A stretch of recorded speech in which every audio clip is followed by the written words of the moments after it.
काँग्रेस प्रदेशाध्यक्ष हर्षवर्धन सपकाळ यांनी टिपू सुलतान वक्तव्याप्रकरणी दिलगिरी व्यक्त केली आहे। टिपू सुलतान आणि छत्रपती शिवरायांबाबत केलेल्या वक्तव्याचा विपर्यास केल्याचा दावा सपकाळांनी केलाय। या प्रकरणात भाजपनं धचा मा करत गलिच्छ राजकारण केल्याचा आरोप सपकाळांनी केलाय। आपल्या वक्तव्याने काही शिवप्रेमी बांधवांच्या भावना दुखावल्या असतील तर दिलगिरी व्यक्त करतो असंही सपकाळ यांनी म्हटलेलं आहे।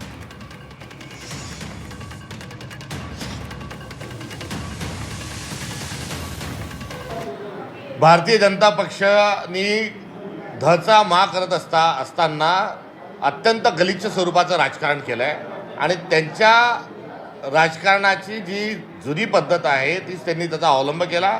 आम्ही त्यांना आगामी काळात पुढे सोडणार नाही। मुळात छत्रपती शिवाजी महाराजांच्या विरोधात भारतीय जनता पार्टीच आहे आणि त्यांनी जो केलेला कांगावा आहे तो केविलवाना प्रयत्न आहे। या संदर्भामध्ये जे एक शिवप्रेमींच्या अनुषंगानं जो प्रोपगंडा झाला त्या अनुषंगानं आणि एक महाराष्ट्रातल्या एका वर्गाला गैरसमजातून जो मनस्ताप झाला त्या अनुषंगानं माझी लिखित भूमिका ही मी माध्यमांमध्ये सोशल मीडियामध्ये मांडलेली आहे। अत्यंत खालच्या पातळीवर जाऊन टीका केली, धमक्याही दिल्या, पण आम्ही त्यांच्या धमक्याला भीक घालत नाही। कुठे काल रात्री माझ्या घरी जाऊन त्या ठिकाणी देखील काही व्हिडिओ बनवत असतानाचा खोडसाळपणा केला।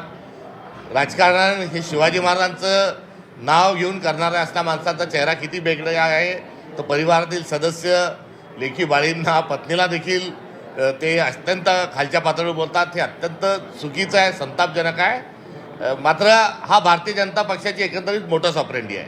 त्यांनी दिलेल्या मला ज्या धमक्या आहेत त्या धमक्या या मला घाबरवण्याच्या अनुषंगाने आहे। मला कुठेतरी मी त्याच्या विरोधात सातत्याने बोलतो, मी बोलू नये हा त्यांचा असणारा अत्यंत केविलवाना प्रयत्न आहे। मी त्यांच्या धमक्यांना भीक घालत नाही आणि कुठल्याच परिस्थितीमध्ये भारतीय जनता पक्षाच्या विरोधातली असणारी आमची भूमिका ही कुठेही सांगितलं त्याचं काही नवीन नाही आणि दाभोळच काय ते माझा पानसरे पण करतील, कारण पानसरेंनी कोण होता, शिवाजी कोण होता ही भूमिका मांडली म्हणून त्यांचा पानसरेंचा खून झाला।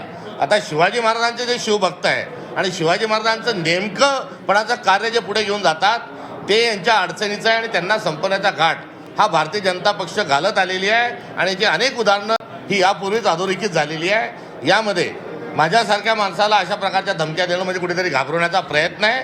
किंबहुना जर अशी वेळ आली तर त्या वेळेला सामोरे करण्याकरता या वैचारिक करण्याकरता मी तयार आहे।